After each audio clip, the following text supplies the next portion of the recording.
台湾大学被誉为台湾第一学府，不只在大学排名上连连榜首，学生人数也是全台最多。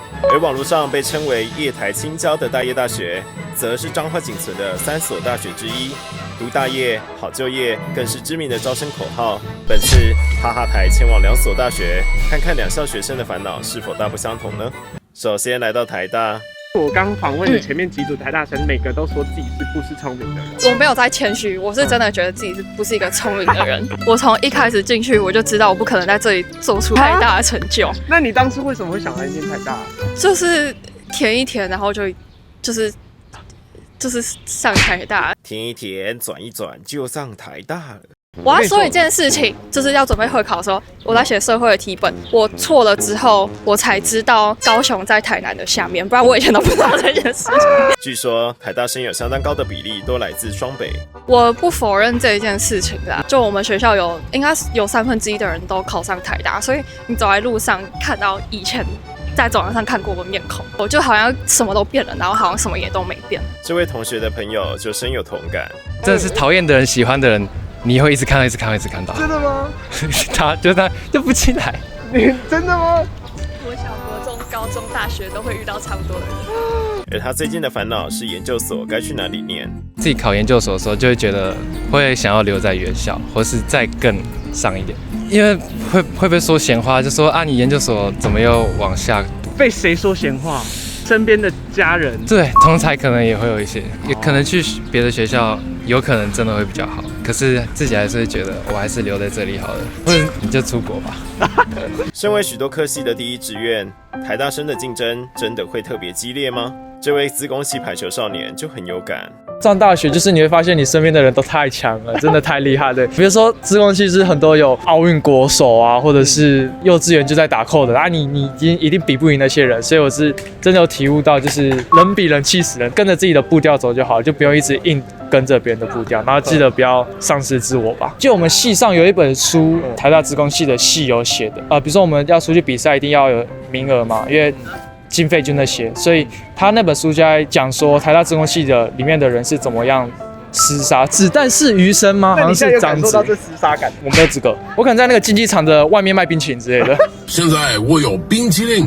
但也不是每个人都喜欢这种竞争，大家都很卷吧？所谓内卷，就是会过度竞争的那种压力。但我自己没有这个压力啊，我是观察身边的台大学生可能会有这个压力。所以政治系明显有这种感觉，可能有吧，因为大家可能都会找那种就是立委助理的实习呀、外交部的实习呀、或是比一些比赛啊。那你自己呢？我自己是没有，就说是碌碌无为了。我只是一个很平凡的大学生。那你当初为什么会想进政治系？就刚好申请上啊。那目前有后悔吗？不算后悔比较后悔出生。因为要后悔的事情多着呢。超悔。就是我跟我朋友有组一个团体这样子。你们有一个团体？不是女团那一种，就是跳舞的表演。是跳舞。对，兼搞笑，兼拍一些短影音。哦，很快就会追上你。所以你有。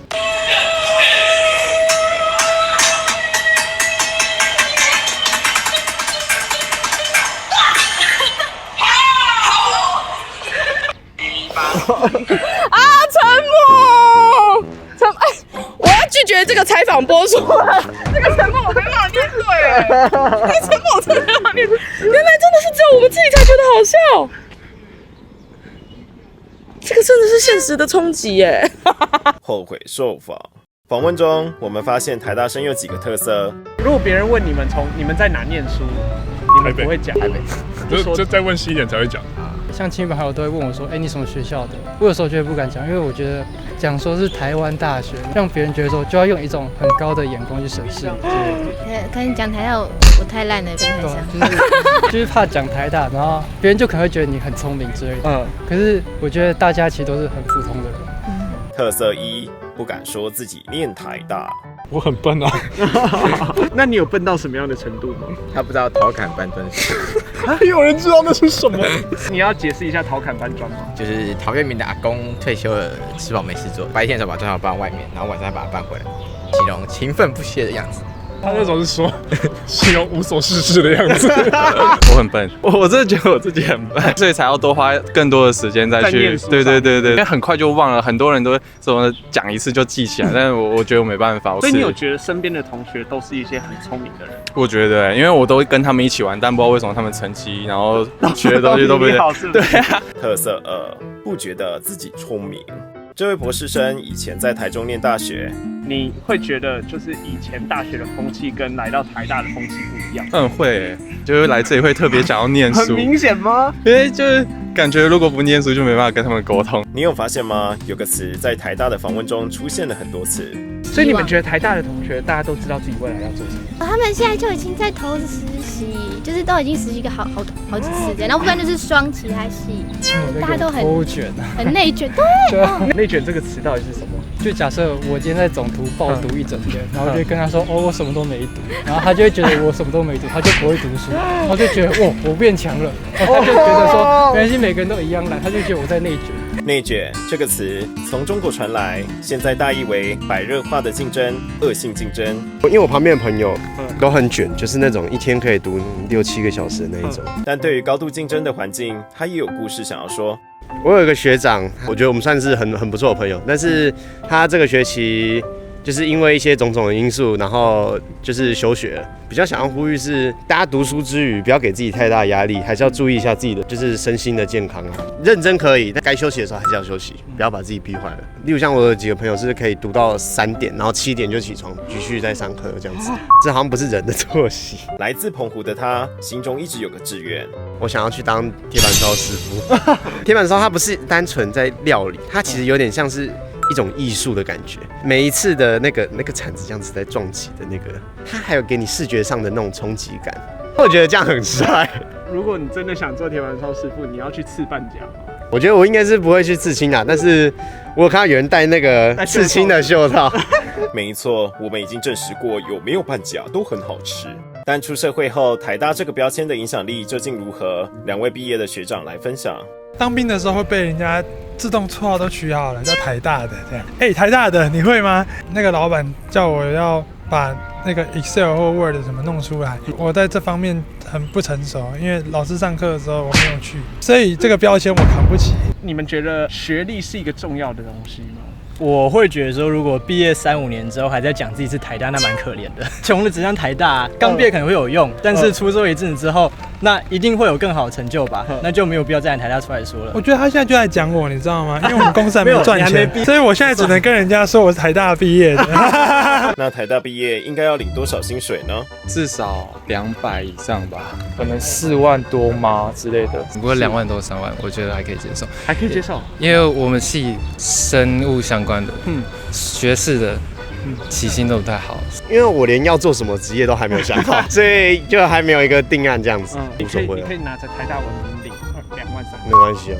那如果是我真心喜欢做的事情，那就没关系。我觉得3-4万，你打开104开始滑，看到都是3-4万的时候，你觉得你还有勇气说我要拿年薪100万吗？有一个老板1个月给2万8，还说他在思考他的员工到底要怎么过日子，一个月只有2万8，我想说你还好意思说？说的也是。时空切换到大业大学，看看这里的同学对薪资有什么看法？有就好吧，先求有，再求好。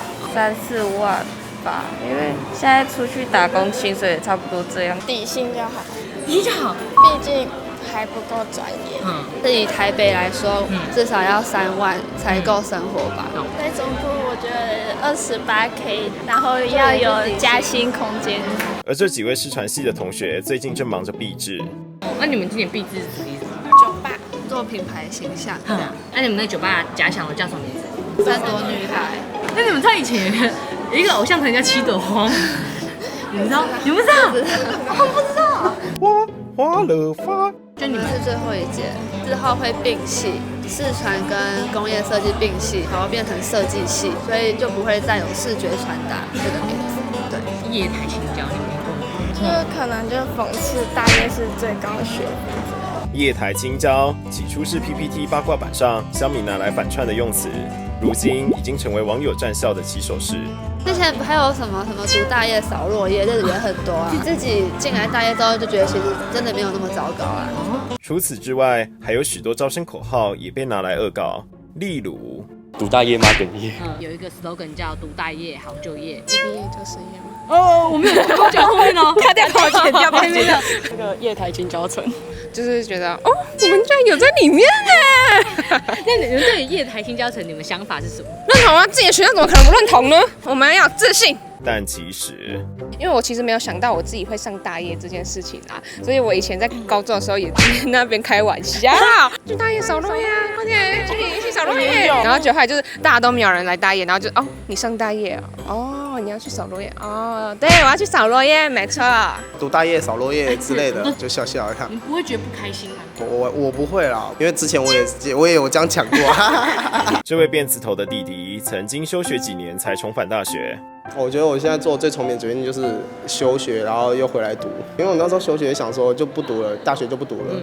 觉得我还蛮幸运的，最后想开这样。我觉得你有学历跟没学历差很多。比较好的学历，你可以选择更多的工作。这几位念传播的同学认为学历重不重要，应该要看科系。我觉得就做自媒体的话，其实学历就还好。台湾第一学府啊，就我啊。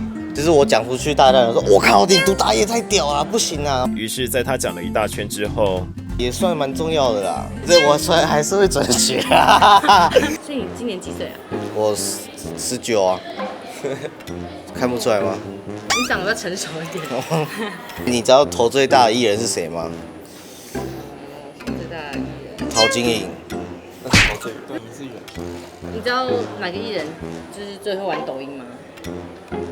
谁？也是陶晶莹。为什么？因为他很会经营 TikTok。怎么突然变成冷笑话比赛了？说到并系，他们也很有感觉。就是现在学生不是越来越少嘛，所以我觉得就排后面的大学，好像这种东西就是很有可能会发生。选系不选校啊？但是我的成绩只允许我考得上大业。这是我们的名人学，这是我们那个我们 TikTok 网红，抖音网红。我们似乎遇到了校园网红。听说你网红。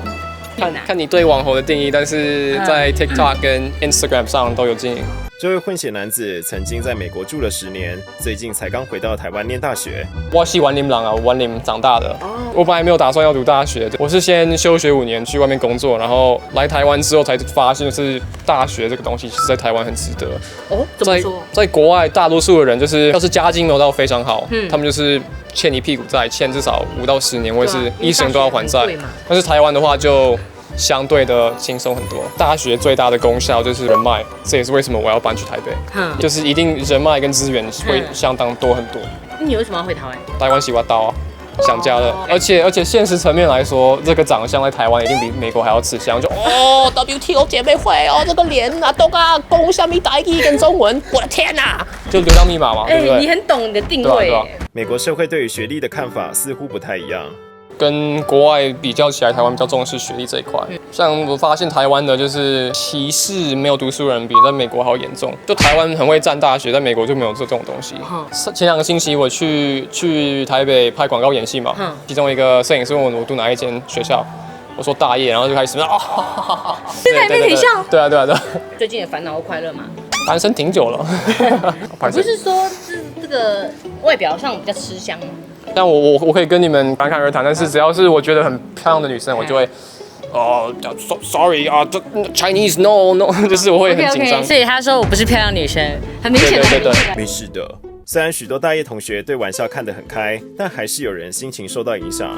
还没来读之前，我可能会把这个当成梗来笑。现在自己在里面的时候就不好意思讲说我读哪里，就是可能过年嘛，然后亲戚一定会就是客套一下，问你说读哪里，我都不好意思说我读哪里。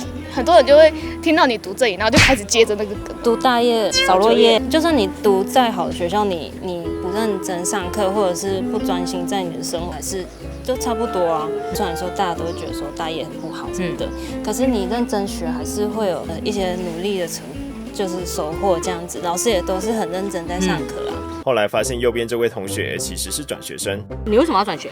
前男友在这里读书。对啊，所以是为了男朋友转来的。对。而且他刚才讲说前男友。